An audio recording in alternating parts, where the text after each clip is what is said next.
Now, this lecture, I am going to cover Chapter 9, which is on intelligence and IQ testing.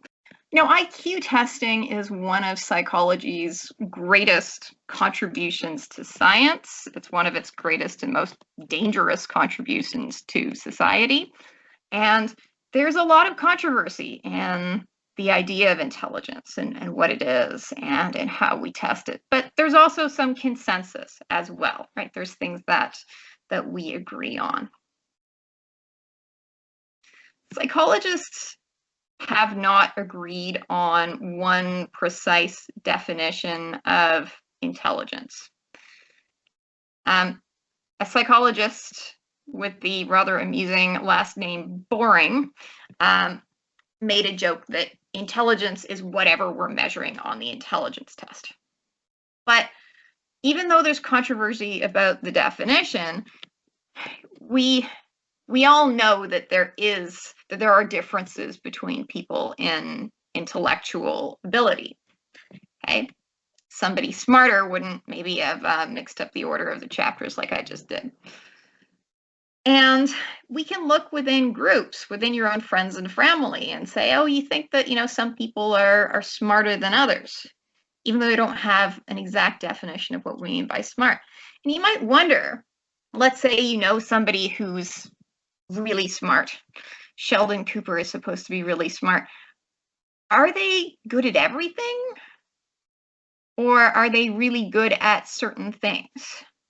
So Sheldon Cooper, who is a character in a sitcom called The Big Bang Theory, and who's really, I think, a caricature perhaps of mild autism, is very smart intellectually and academically and at science and physics and history, but he's socially inept.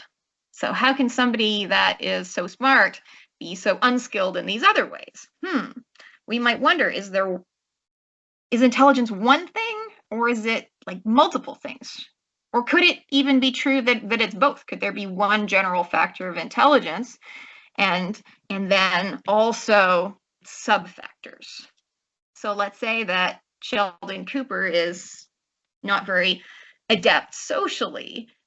Could, because of his high general intelligence, he be taught social rules in a way that somebody with really, really low IQ, somebody who is, say, profoundly mentally disabled, could never learn them?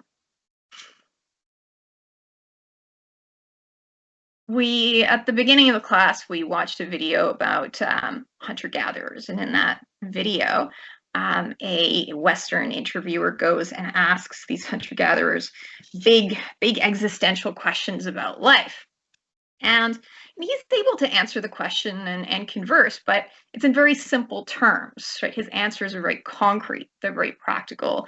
They're not very abstract, right? Like, what does the moon mean? Well, it's light, nothing.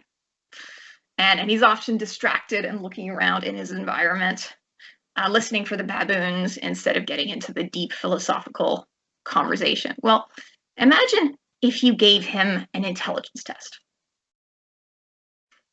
I'd asked you before, would he qualify for ADHD? And that question didn't even make sense in his context, because obviously he was really, even though he was, his focus was moving around, he was totally adapted to his environment. He's the leader of the tribe. He's a successful hunter, right? He seems to be doing pretty well. He looks happy and healthy, right? He has a career as a leader. He's not polluting or destroying the environment.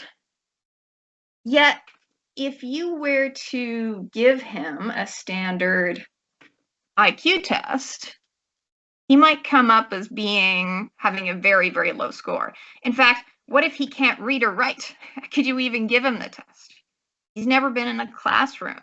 Right? Has he had any education in math? Could he solve the arithmetic problems? Can he read or write at all? He's never learned any, Western history that would be on the test.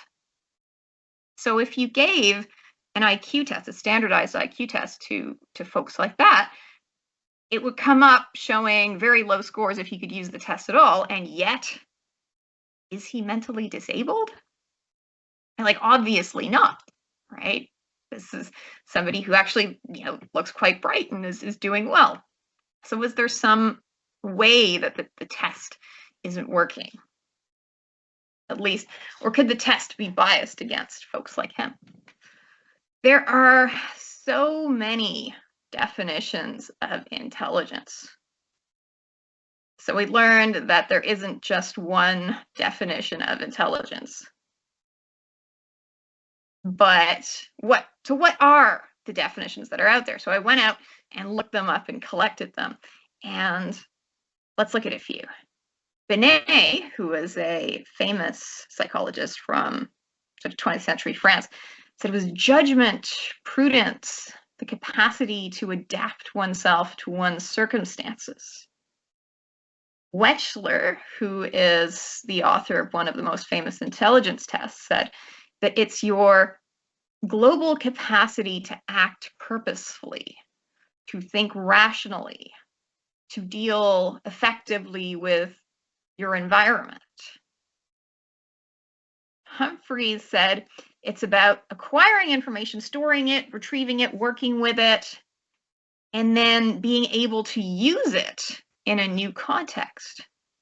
Use it for what? Why? Gardner, who is the author of the theory of multiple intelligence, said, well, it's about problem-solving skills that you use to resolve challenges in your environment. Gottfredson says it's dealing with complex information.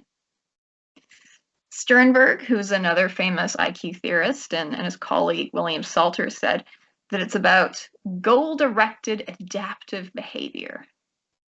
What is that? What is adaptive behavior? Goal-directed adaptive behavior. The hunter-gatherer's goal-directed adaptive behavior was to get those baboons. Your goal-directed adaptive behavior in this complex modern industrial society might be very different. Maybe it's helping build a rocket ship, okay, or helping run a public service department.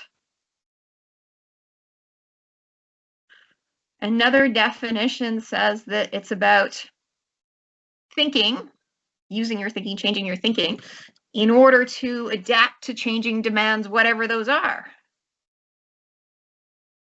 Legg and Hutter say it's about your ability to achieve goals in a wide range of environments, just not one specific environment.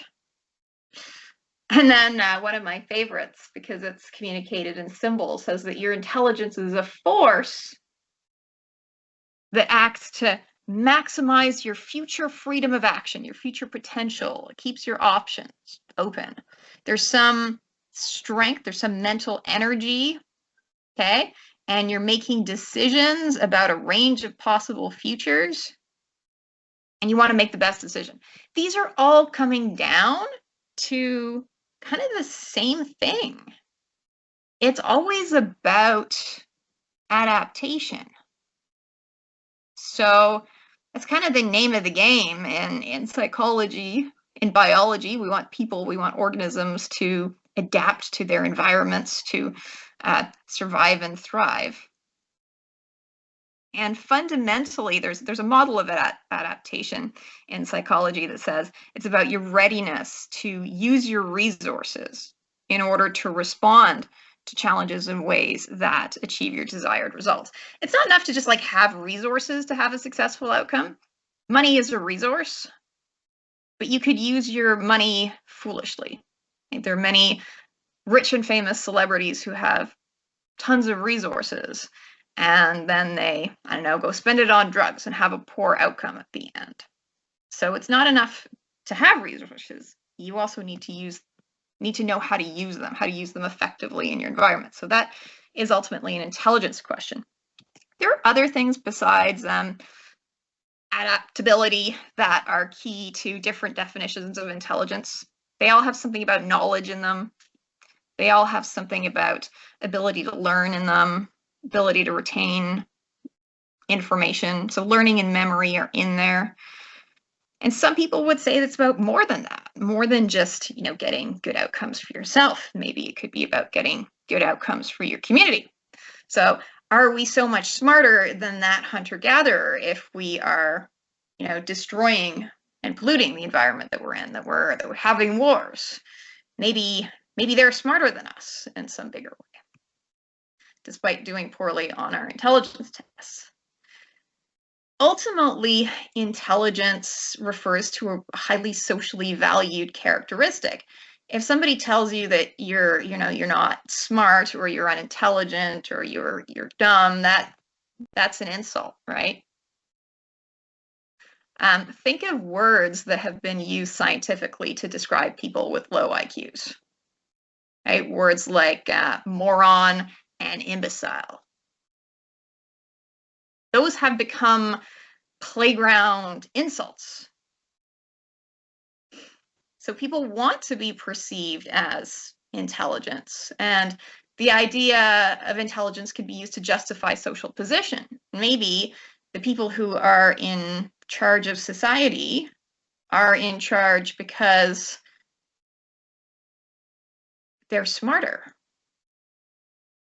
And so we could give tests to people who are on top of society, see how they perform, and that's what intelligence is. Something like that's been done in the past. There's often a desire, so there's this desire to connect intelligence to success. And you got to ask, like, what do we mean by that? Does it mean being rich? Does it mean having a high-paid job? Does it mean having good grades in school? Does it mean having good health? Does it mean having spiritual peace? Like, what does that mean? So please think critically when you see like ideas about success and being successful, and think about what they have to do with like social status and class privilege. Probably a lot. The textbook starts with a description of somebody called Christopher Langan, and it tries to make this point that, okay, a high IQ score isn't everything. So Christopher Langan is an American man who has the highest, or an astonishingly high score on IQ tests. Okay, so he gets the highest scores on IQ tests. And he got a perfect score on the SAT college admissions test, which is correlated with measures of intelligence. But he was never able to graduate for one reason or another. Okay, that's not the only reason why he dropped out. And even though he wrote a book on a theory, he has a kind of theory of the universe called the cognitive theoretical model of the universe, it hasn't been accepted scientifically. He's never published scientifically. And so you might wonder, how can he have this stratospheric measured IQ and yet, not be Einstein? So his theory hasn't caught on academically, and it's not a theory that I've read or really can understand. But it's been criticized by people who have reviewed it, by scientists who have reviewed it as, not being competent. But they say that he doesn't really understand what a theory is or what a theory is supposed to do, that he doesn't understand the difference between, a statement and a fact. And he doesn't understand the difference between syntax and semantics. And his theory is all some kind of word games. What that suggests is that the IQ tests that he aced maybe reflect something that he's really good at. Looks like he's very, very good at deductive reasoning. Maybe that's a big part of the IQ tests. But the IQ tests are not about, how to form and test a scientific theory. That's not on the test. So an IQ test is a measure that gives you certain questions, and you get a score for answering those questions, how quickly, how accurately. But it's not a test of everything you could do in your life with your intelligence, and there's things that can't be on the test because it wouldn't be practical to put them on there. And so coming up with high-level theories in physics isn't something that, there are no questions about that on the IQ test. Maybe he'd do poorly on those, but they're not there. I don't want to totally knock him for, not having a degree. That's one of the reasons he's been excluded from scientific community. There are brilliant self-taught individuals. Srinivasa Ramanujan, I hope I'm pronouncing that correctly, is a self-taught, or was a self-taught Indian mathematician who was absolutely brilliant. He solved mathematical problems that PhDs in math could barely understand. His diary entries are still studied today. And so you can be brilliant without, having formal education. So there are different kinds of problems that humans have to solve, and there are different kinds of goals that we try to achieve, and we have different ways of doing that in different contexts. But ultimately, under any kind of skill, there's some mental ability that underlies that, whether you're building a bridge or writing a textbook or composing music or a poem, coordinating an event, getting through the office politics. Ultimately, some cognitive mental abilities underlie those, and we differ in those skills and abilities.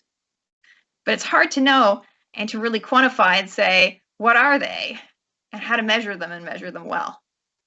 And sometimes we've done that poorly, and sometimes we've done that well. There are cultural differences in IQ test, in the ideas of intelligence as well. So Western views tend to be really focused on the individual and their mental horsepower, and as Liam says, their powers of deductive reasoning. But in Eastern cultures, they might see intelligence as more about wisdom, right? Of using your knowledge for the greater good, of balancing your decisions between your own self-interest, the interests of those you love, and of society in general. However, standardized IQ tests don't measure wisdom. One of the founders of the field of psychology was a man, a Victorian British man, a polymath, somebody who's very good at many different things, called Francis Galton. And Francis Galton thought that intelligence was a byproduct of sensory capacity. So he wants to measure intelligence, he has to start somewhere. And he's thinking, okay, whatever you learn, whatever you know, it comes into your head through your eyes and through your ears and through your fingers. So let's measure your sensory capacities, because somebody who sees very well and somebody who hears very well is going to get more information in there. Okay, so that's what he's thinking. He's thinking that there's a correlation. It was actually his student, Carl Pearson, who discovered the correlation coefficient. Anyway, so Galton is thinking that your intelligence is going to be a byproduct of your sensory capacities, and maybe we can measure your intelligence by measuring your sensory capacities. You have these anthropometric laboratories where he would get lots of people, maybe people attending a fair, to try all his tests, tests of reaction time, tests where, can you tell the difference in, if there's a difference in weight between these two things? What's the highest pitch that you can hear? And he gathered all that data, and that's important for many reasons, because he had a systematic way of performing observations and recording and looking at data. And he also established norms. He was able to say, oh, okay, so he noticed that bell curve. There are going to be, many people are going to have average scores, and then there are fewer people who are really below average, and then there's fewer people who are really above average on that trait. Generally speaking, so research doesn't support the idea that your intelligence is a total function of your sensory capacities. Think of Helen Keller. She was brilliant yet blind and deaf, so Galton would expect her to have very low intelligence, but she didn't. But there is a correlation. It's not totally up to lunch. There's a weak correlation. Maybe it's something like 0.2. Maybe it's as high as 0.3, which is moderate. But if you want to know the percentage explained of variance in an outcome measure that's explained by the correlation coefficient, you square it. So if there's a correlation between sensory capacity and intelligence, let's say that correlation is 0.3. 0.3 times 0.3 is 0.09. That's 9%. It would mean that the sensory capacity explains 9% of the variance in intelligence, 9% of what's going on in people's intelligence scores, 9% of that spread and variability. And like 91% has to be attributed to something else. So 9% is appreciable, but it's not very good. Like there's more to this story. Oh, and if it's a correlation of 0.2, then that's just 4%. It's even lower. The first formal intelligence tests, right, rather than Galton's various many different little tests, test of this, test of that, the first kind of global test of formal tests of intelligence was developed by French psychologists Binet and Simon. And they're in a completely different context than Francis Galton. Francis Galton had actually figured out that intelligence seemed to be hereditary. And this is like in the time before knowledge about genetics. He didn't know about Mendeley's work with peas. Those at the same time. But he's like, people in brilliant families, they tend to have brilliant children. And the further and further the family relationship is, like this distant cousin, this more distant cousin, they seem to get less and less similar. So he had noticed a hereditary nature to intelligence, which is, it's partly been validated. There is some hereditary basis to intelligence. However, Galton was a member of the Victorian upper social classes, and he may have had a drive to justify why people like him are in positions of power. It's because they're smarter, and they better stay in those positions and get all the resources so that they can have more smart children. And so Galton was also the founder of the eugenics movement, which is associated with intelligence testing in psychology. And eugenics is the idea, positive eugenics is the idea that we're going to redirect resources to these smart people who probably come from rich families, and they're going to get all the resources and they should be having lots of children. But these other people who score on the low end of these tests, these people who we notice tend to be poor and more likely to have criminal tendencies and to be from other races, well, we should divert resources and social programs away from them. Galton had an idea basically of a concentration camp where you put the feeble-minded in this camp, and they're not allowed to reproduce, but they are allowed to do some supervised activities for society.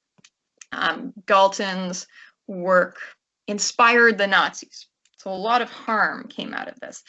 Galton's work inspired the mass sterilizations of people who were judged to be low in intellect, who you can imagine are disproportionately from poorer racialized communities.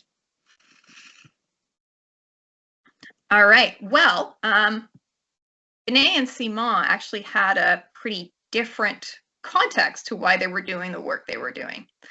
And this was going on at the start of public education in France. Historically, formal education has been reserved for the sons of the upper classes, of the nobility. Historically, for most of Western history, girls didn't go to school. Poor people didn't go to school. And so a big development in the Industrial Revolution was public education. Everyone gets to go to school. Wow. And Binet and Simon were part of that. However, you know, how are you going to educate people, these children? Well, maybe we put them in classes by age. A grade primary is all the 5-year-olds, and grade 1 is all the 6-year-olds, and grade 2 is all the 7-year-olds. And we're thinking they're pretty much in the same place, and they need to learn the same things. You know, they're learning basic arithmetic at this kind of age. In grade 3, we're going to start teaching the multiplication table. And we're thinking or hoping they're all in their class ready for that age-appropriate education. But what if there's some students in that classroom that are not benefiting? Because even though they're 6 years old, they're mentally more like a 4-year-old. What do?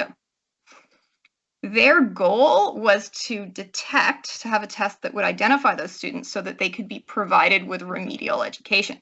So he had a much more kind of socially inclusive goal than Galton did, whose goals were politically exclusive. Here's an example of an item from Binet's test. This is to determine mental age. So somebody with a child with a mental age of 6 should be able to discern between each of these pairs which face is prettier.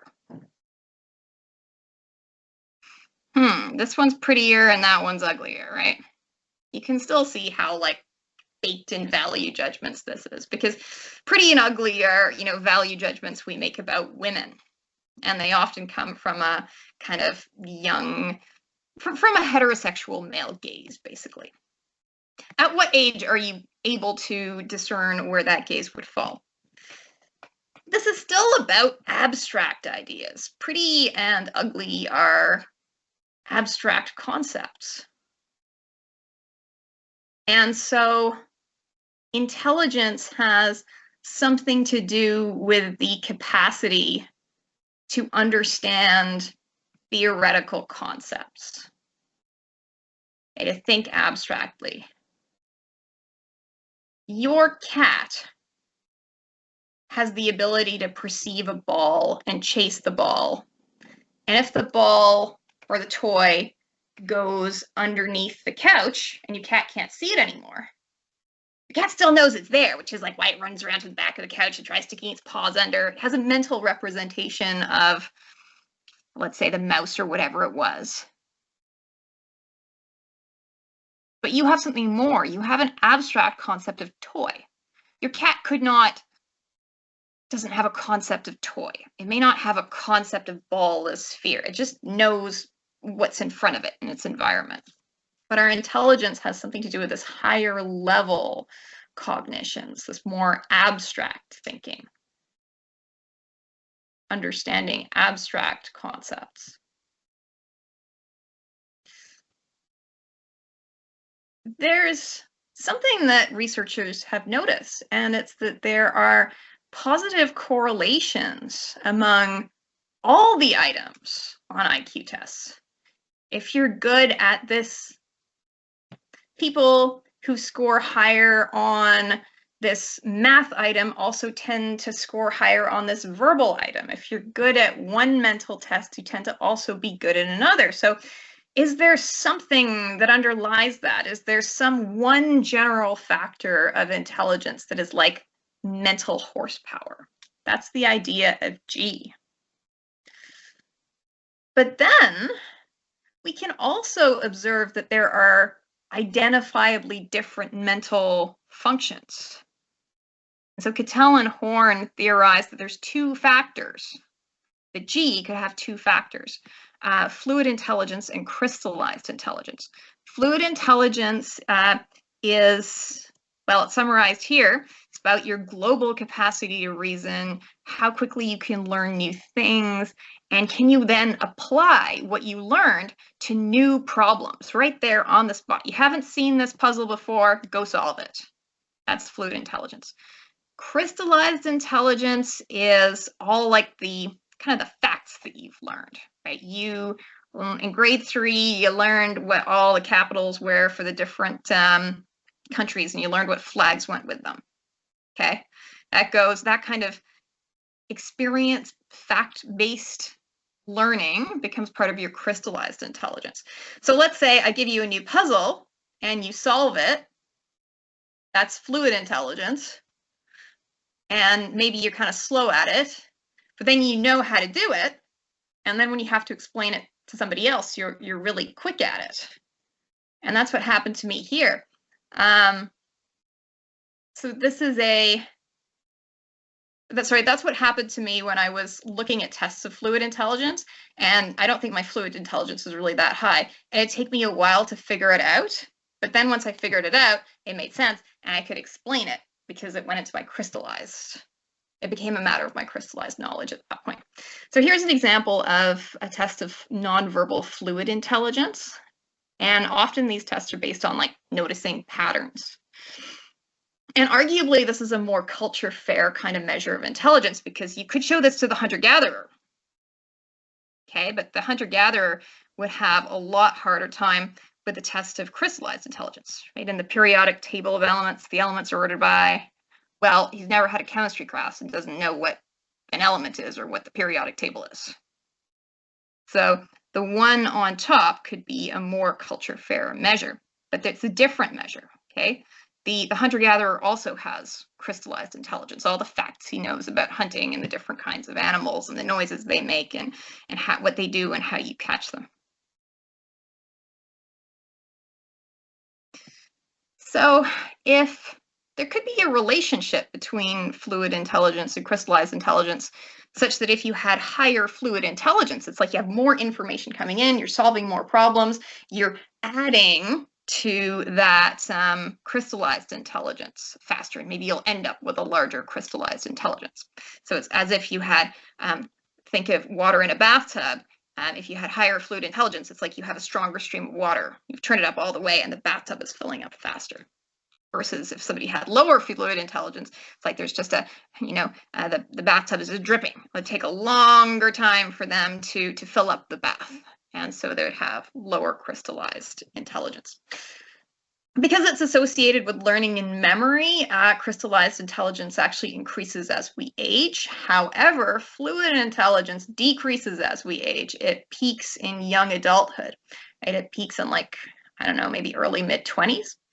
And there is an effect where people who have careers that are based on fluid intelligence, like musicians, mathematicians, they tend to do their best work earlier in their career, like maybe in their 20s, when their fluid intelligence is at its peak.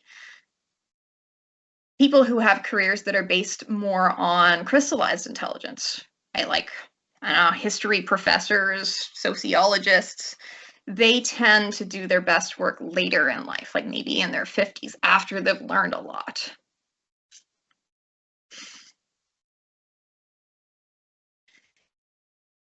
You have all probably heard of Gardner's theory of multiple intelligences. This is the idea that we have 8 different kinds of intelligence, right?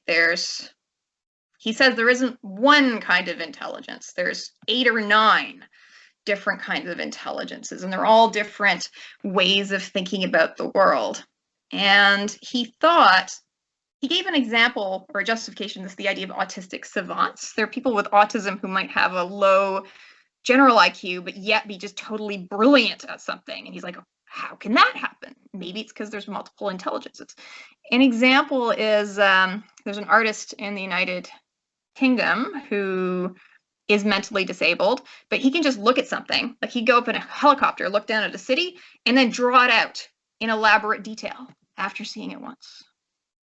My brother is autistic. He's not able to take care of himself, but he has this amazing ability to tell you what the mean, median, and mode temperatures were in different cities across the world in different years. So wow. And is that because there are these multiple intelligences that are uncorrelated? Okay, is it because maybe my brother doesn't have as much interpersonal or linguistic intelligence, but maybe he has really good logical reasoning intelligence. Okay, that's Gardner's idea, and this has been tremendously influential in education, but probably not because it's a good theory. Actually, this isn't empirically supported. There are actually no formal measures of this different kinds of intelligence, though I was given some kind of a test on it when I was in grade 7. And the point of that test that I remember taking in grade 7 that was definitely trying to tap these multiple intelligences was to give you the idea that, oh, there is something that you're good at. There is some way that you can contribute. And education as a field likes to be really inclusive. And this idea of multiple intelligence is, it gets at seeing value in different kinds of people who have different kinds of skills. But his theory is pretty much debunked because he's saying these are independent intelligences, but to any extent that we've been able to measure, observe them, they're still correlated with each other. That kind of disproves his theory and supports the G theory of having one underlying kind of mental energy that makes you good at doing different things. Sternberg thought that there were 3 mostly distinct types of intelligence. Analytical, kind of your book smart. Practical, which is about like street smarts. Maybe this could affect job performance, like your political skills. And then creative intelligence, which would be your ability to come up with novel and effective answers. And he's thinking, oh, this could also be important to job performance. This is the researcher, and he looks book smart, right? But again, this is not that well supported because to the extent that we can measure, and not very reliably, these 3 different kinds of intelligences, they're still correlated. That still supports G theory. And it's actually hard to prove a causal relationship between this practical intelligence and job performance, right? Do you have high job performance because you have high practical intelligence, or does your good job performance come up in your measure of practical intelligence? These not so great theories of intelligence get at the idea that, yeah, there are different cognitive skills and they matter in different contexts. There are biological bases to intelligence. It is partly hereditary, and we know it has something to do with your brain. So we have noticed that across species, bigger brains have something to do with intelligence. Mice have tiny brains. They're not that smart, though they're incredibly skilled. You are much smarter than your cat is, and your brain weighs about 3 pounds, and your cat's brain weighs like on the matter of ounces. Okay, the cat brain is like the size of a walnut. However, the biggest brains don't belong to humans. They belong to like whales and elephants, who are way up there in intelligence, but not as smart as humans. They can't do what we do. And so maybe it's really about the ratio of the size of the brain to body mass. For the weight of our body, for our body mass, we have a lot of brain. It's like 2% of our body mass. Even within a species, like within a human, there is some correlation. It's not a strong one, but there is a correlation between size of brain and intelligence. And so the correlation is about 0.3 to 0.4. So that would be explaining 9% to 16% of the variance. Something, but not the whole story. We also know that people who seem to excel in certain skills, there's some brain area associated with that skill that is bigger for them, in them. What else do we know about intelligence in the brain? Well, when people are doing tasks that test their intelligence, there's a certain part of the brain that's activated. And, you know, it's not the temporal lobes for hearing music. It's not the occipital lobe for seeing things. It's the prefrontal cortex. Okay, the cortex is the outer layer of your brain, the very outermost layer. You have a lot of connections. It's the, evolutionarily speaking, it's the newest. It's where you do a lot of association processing. And the prefrontal cortex, the part that's in the frontal lobe, has a lot to do with judgment and planning and abstract thoughts. Okay. Interestingly, sometimes people who have higher intelligence seem to have like less activation in the brain regions than we expect. And that might be because it's acting more efficiently. They don't have to work so hard. The engine's not overheating. And so one idea about intelligence is that maybe smarter people are they're quicker, right? They're faster. If you say, we hear that in the language we use when we talk about smart people, say, oh, he's really, you know, like really quick on his feet. Right? That says something about intelligence. Something, but not everything. However, between, let's say, two people who are solving the same problem and they both solve it accurately, maybe the one who solves it first is smarter. You might wonder how, okay, so how are we going to measure intelligence? Can we just ask people? Can we say, hey, how smart are you? Are you smart or not? People have some ability to discern and report this. So the correlation is not 0, but it's low. It's 0.2 or 0.3. That's not very strong predictive power. And interestingly, it seems that people who are less intelligent are more likely to overestimate their intelligence. I've actually had a lot of guys tell me that, guys who are like flirting or interested, tell me that they had genius level IQs. I hear that so much, and often I think, no way. People who have lower intelligence are kind of more likely to think they're an amazing genius. Somebody who was that intelligent might be much more aware of their limitations and more modest about their cognitive abilities. So there's a double curse of incompetence. Not only is your competence low, you also overestimate it and think it's higher than it really is. And overconfidence is a common human bias. So how do we measure intelligence? I can't measure it like I can measure the weight of this, you know, pack of salt. It doesn't work that way. How do I take it out of your head and put it on a scale? Ooh, that's hard to do. Maybe I could take a norm-based measure.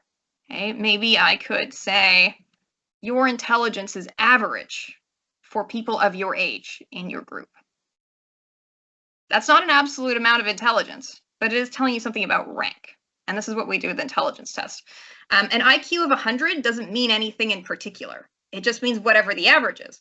And in fact, what 100 means has been changing in terms of like test scores and percent of questions that people get right, has been changing over the years. So the kind of test performance we'd call an IQ of 100 80 years ago now might be considered so below average it's mentally disabled. So 100's not on an IQ test is not it's not an absolute value. It just means that your IQ is average. And the earliest IQ scores were calculated based on this idea of mental age in children. So a 10-year-old who has the IQ that is like other 10-year-olds, has the mental age of a 10-year-old, has an IQ of 100, that's average. But if they have the IQ of an 8-year-old, and that's 8 over 10 times 100, they have an IQ of 80. You get the idea. And if it's like a 12-year-old, it'd be 125. IQ scores cannot be used in that way with adults because people's cognitive abilities become very stable at age 16. And you can't use that calculation with a 50-year-old who still has similar cognitive powers to 16-year-olds because they would come up as having an astoundingly low IQ. It doesn't work anymore. So that worked with children, but it had to be changed to work with adults. And now what 100 means on an IQ test is simply the average. I'm going to stop there for now, and we'll talk more about some of the misuses of IQ tests next lecture.